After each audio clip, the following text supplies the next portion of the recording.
Hello everybody, and as Seb said, my name is Ania Rolinska and I work as an EAP lecturer at the Glasgow School of Art. And this presentation reports on an experiment really that I carried out last summer in response to the challenging circumstances we found ourselves in spring 2020. And specifically, I'll be talking about redesigning and delivering assessment on a intensive pre-sessional course, quite subject-specific course. So let me tell you a little bit more about my wider context. So, as I said, I work at Glasgow School of Art, which is an art school, taking pride in delivering critical art and design education. This means that the learning is very much practice-based and studio-based, and the result of engagement with objects and artifacts.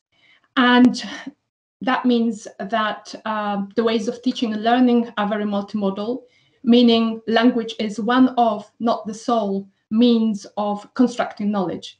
And that obviously shapes the interactions or the ways in which language is used. And you can see some pictures from contexts very typical of the school I work at.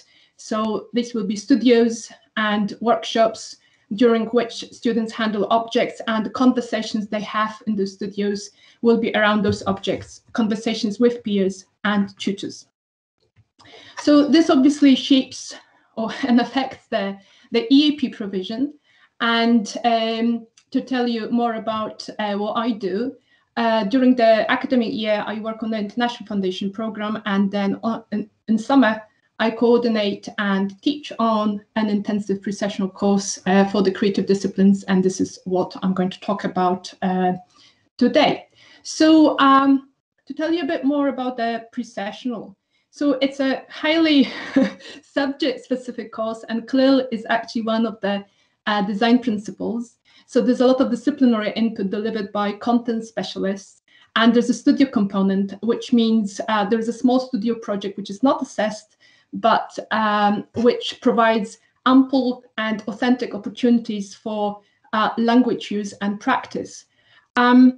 This is hopefully to show the students that language is an inseparable part of the creative practice, not just an add-on, but something that helps them develop as creative practitioners and thrive as creative practitioners. So through the on the course, apart from the language, we also endeavor to foster developing the necessary skills in creative practice, like reflection, collaboration, and critical thinking. So the course kind of tries to mimic the ways of teaching and learning on the programs later, and also the assessments. And as you might know, some of you might know, the assessment in the in art and design education is often around briefs, studio briefs, which tell students to do a studio project and how to go about it, and what the intended outcomes are and how the assessment is done. And on the pre-sessional, we kind of try to, we have something that I called integrated briefs, which means that the students are presented with a brief that tells them what to do in the studio, but how that ties in with summative assessments, language assessments. And these are written, as on other pre-sessional courses, these are written and spoken assessments, assignments. And the written assignments are often, in terms of genres, related to what the students do in the studio. So, for example, it could be a sort of like a catalog entry accompanying an exhibit at the exhibition. Or in terms of spoken assignments, that will be a presentation given by the students at the end of the project during the critical review. And that presentation includes kind of an element of discussion where students spontaneously have to respond to the feedback given to them by the tutors and peers. Those summative assignments They have formative elements as well, so the students will be asked to submit kind of their writing at earlier stages, like plans or first drafts, and they will receive feedback. And there's a lot of presentation practice as well, because every crit, so the final critical feedback will be preceded by the interim crit, and that follows the kind of it's set up in a similar way to the final crit. So the students give a presentation, and then also there will be frequent studio tutorials when students meet their tutors, studio tutors, but the language tutors are assist in those sessions, and they observe how the students use the language in authentic context.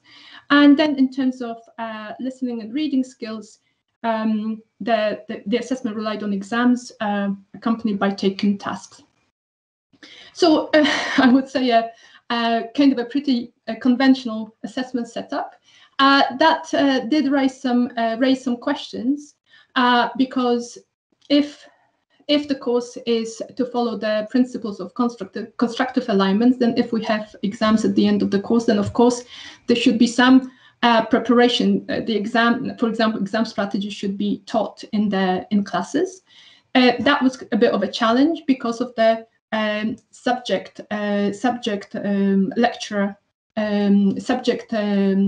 lectures delivered. We kind of didn't have enough control over the content of those lectures. So, for example, it was difficult to prepare, let's say, multiple choice questions or even true/false questions beforehand. I mean, ones that actually make sense. As you probably know, creating exams and mock exams, if you want to do it well, is quite a time-consuming task and requires a certain level of expertise. And I will admit that I'm a one-woman show, so so it is a big it would be a big requirement for me to be able to create those exams every year for 3 different modules.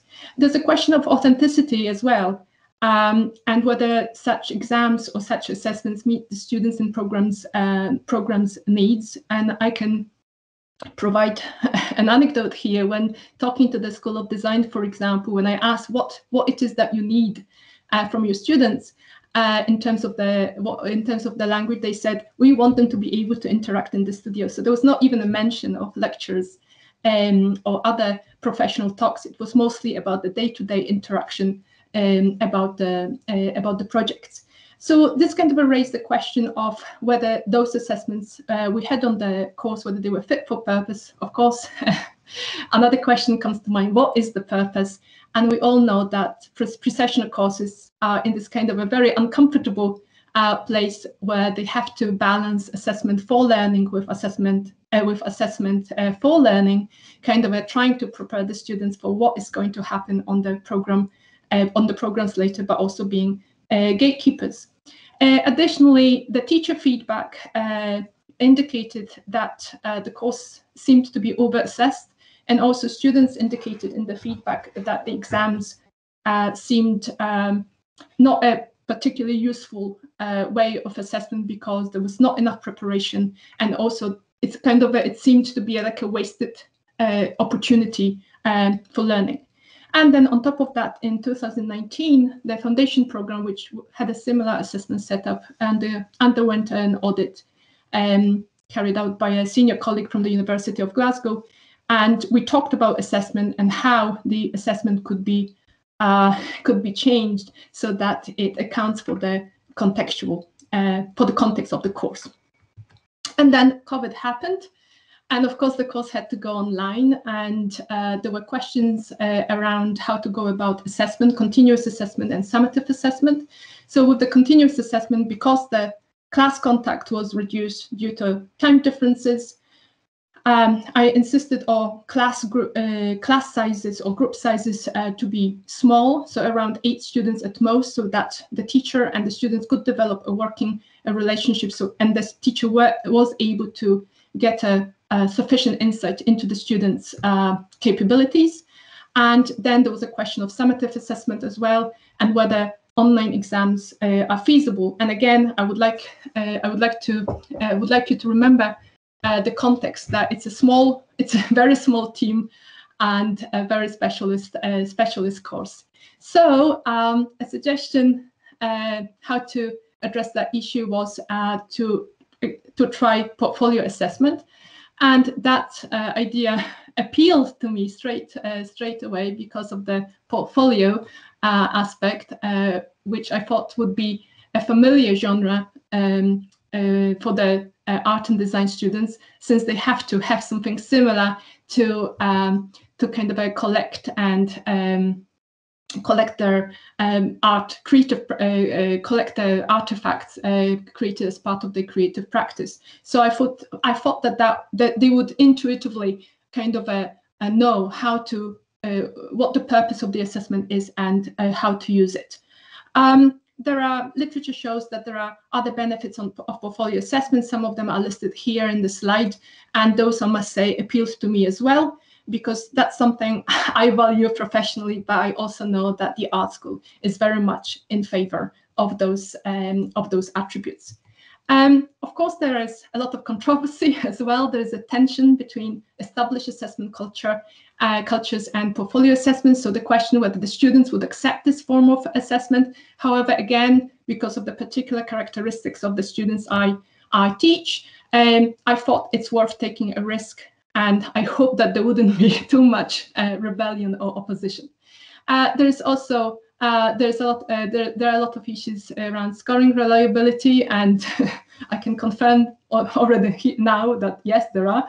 And as to the increased marking load, again, I thought that because of the reduced class time, there is time in the timetable. There is time that can be freed up with teachers. Which teachers can spend giving feedback on students' work, and then last but not least, logistical questions around storage, for example. But again, because the course was delivered online, portfolios are kind of very much kind of a native to the internet environment. I thought that that's not really an issue, but actually an opportunity. So overall, I thought that it's a good experiment. It's worth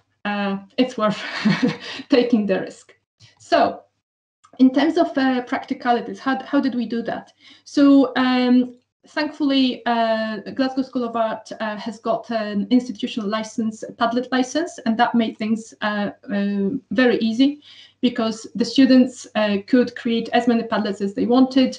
And Padlet, if you know, as you probably know, lends itself to kind of creating different kinds of posts, including audio recordings, video recordings, adding visuals, and other types of evidence. And I created documentation, including video tutorials, which explain to the students what the language portfolio is, how it works, why we use it, how to use it. We had guidelines as to how often they should post. Their recommendation was as often as you want, and they could post. There were pointers in the daily activities. There were pointers as to what they could share on Padlet, but they were also encouraged to post other things as long as they are related to the course, of course. We made it clear what counts as evidence of any of the language skills. So in terms of speaking, that would obviously be different videos or audios of students speaking, writing, different kinds of writing, whether it would be sections of plans of assignments or sections of assignments, draft versions, etc. And then in terms of reading and listening, that would be notes taken on texts, spoken and written text, but also kind of tasks that use the reading or listening input either to speak or to write. And when it comes to feedback, the students were asked to highlight 2 posts per week they wanted feedback on, and they were asked to kind of identify a variety of evidence, so that they do not always choose videos, for example, of them speaking. And this would be what the teachers gave feedback on. But of course, teachers could give feedback on other posts as well. And even though they were not required to comment on every single post, they were encouraged to read or to view the post, to kind of have a good overview of what the students were doing, how the students were doing on the course.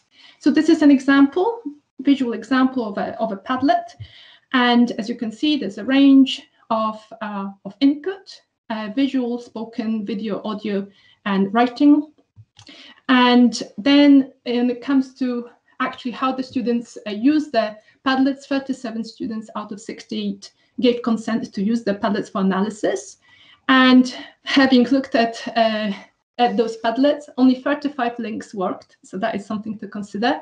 And then kind of having counted all the posts, it seemed that it's on average 5 posts per week for every student. Here are some samples. So this is listening, note-taking with descriptions or summaries, kind of answers to more specific questions about lecture content, kind of a nice visual representation of how the students' note-taking skills evolved over the duration of the course and which format worked for them better. This is reading. We pushed for annotation and color coding. And here you've got an example of a little bit more active reading approach when students actually added questions. Then again, there would be summaries of certain sections of text and students' questions about the contents of what you have read. And some other examples, a plan of an essay, a visual reflection on the students' perception of accuracy versus fluency and the anxiety related to that and how that changed. Then there's a nice written reflection on the critical discussion carried out by the group of students. And last but not least, some students were very creative. And here you've got an example of a poem the student wrote on the course, not as part of the course, but I still thought that's a nice thing to include. So then there was a survey in which the students could share the views of the portfolio assessment. Only 19 students answered, and the kind of the main findings were that none of the students was familiar with the portfolio assessment prior to the course, so it was all new to them. One said that actually in China, that's the majority of our students, in China tests are the way to go, so there's no mention of portfolio. Obviously that's anecdotal. And having tried it, the students kind of saw it as a tool to keep track of progress. And actually that word cloud that you can see on the slide, that is a word cloud created with their answers to the question, how did you find the portfolio? So I like the fact that they emphasize the idea of process, and certainly there were many comments around the idea of improvement, success, useful way to review, etc. They thought the feedback was useful or very useful, and often they would either make corrections straight away to what they had, for example, written, which again causes a little bit of concern, and I'll talk about it later. But also they try to apply the feedback in the next similar task. To them, its portfolio assessment seemed mostly fair and meaningful, and compared to exams, they pointed at different benefits to do with less pressure, greater flexibility, etc. There were some critical voices as well, and oh no, sorry, these are the comments that represent some of the students' views. I'll kind of jump to the next slide, which is about critical voices. Students did raise concerns about validity of the record, but to them, for example, they asked the question, what if the website disappears? Which I think is a very fair point and something that perhaps didn't occur to me at the time. They kind of thought that the interaction with the teacher was limited, and there were no kind of standard answers checked through portfolio. And they questioned the kind of a quantity over quality. However, much as I kind of appreciate those comments and recognize, I think it's a matter of discussing expectations with the students and how actually portfolio is used for assessment purposes. One student did say that listening skill could not be well reflected. Another student said reading and listening are actually hard to judge by tests, so go figure. And probably this is why we are here, trying to talk, among other things, how to assess students. And then the one other student said that the two could work best in combination with each other.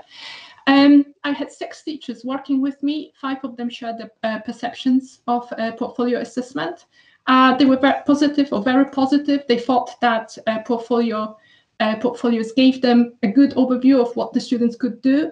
They appreciated the kind of a more being able to assess the students more holistically, which echoes the literature.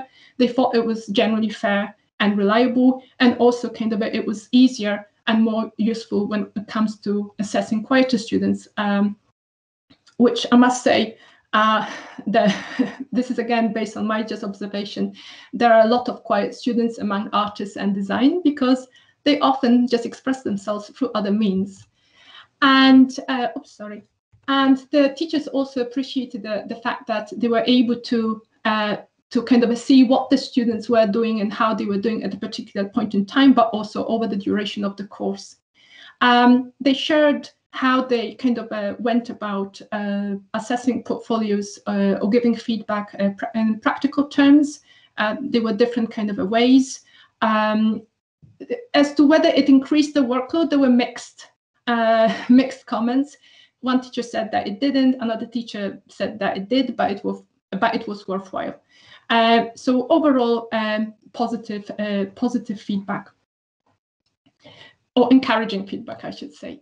So kind of to sum up and discuss maybe gains and losses, and you can see and probably gauge that I'm quite enthusiastic about the whole experiment, and I see more gains in my context, I must add and emphasize, than losses. It's certainly useful and a very meaningful way, at least with the students I work with, and a way which accounts for the different ways in which the students learn and how motivating it is, especially for students who are kind of intrinsically motivated, how it kind of helps the students become more confident and confident and autonomous. So I think that I would like to do it again next year, especially if the course runs online again. We don't know. However, certain things would have to be done differently. And the first thing would be a more maybe formal and more formal training given to students to talk very explicitly about expectations, how to use their portfolio meaningfully. Obviously now, because I've got samples of students' posts, these can be used to help students understand the different pitfalls and the different benefits of the portfolio, using portfolio. With teachers, of course, it's very important to standardize how to give feedback and how to use that for assessment. In terms of, and maybe to help with that, it would be worth including some standardized mini assignments. And last but not least, logistics. So for example, how easy it is to read the posts. So for example, the quality of the photos, but also how to archive portfolios at regular points so that you don't lose links and you don't lose that content. And that is to kind of follow up on the fact that I had only 35 links working out of 37. So that would be important, and also discuss with students how they go about editing posts after feedback. And I think that's it. Thank you very much.